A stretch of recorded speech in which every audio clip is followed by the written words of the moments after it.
Kejaksaan Negeri Kejari Kota Prabu Mulih resmi menahan eks atau mantan Kepala Dinas Perhubungan Kadishub Kota Prabu Mulih MTSH, Senin tanggal 13 November tahun 2023.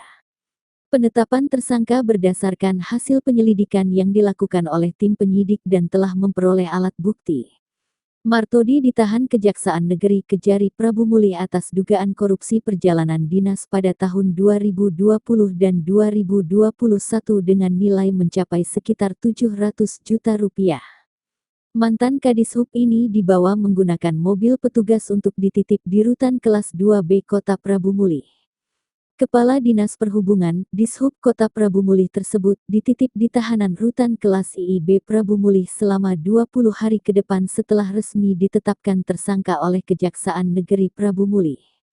Mantan Kadishub tersebut disangkakan Pasal 2 Ayat 1 atau Pasal 3 Job Pasal 18 UU RI Nomor 31 Tahun 1999 yang mana telah diubah dan ditambah menjadi UU RI Nomor 20 Tahun 2001 tentang perubahan atas Undang-Undang Nomor 31 Tahun 1999 tentang pemberantasan tindak pidana korupsi. Untuk ancaman hukuman terhadap tersangka, 15 tahun lebih beber kasih intel dalam rilis penahanan tersangka tersebut.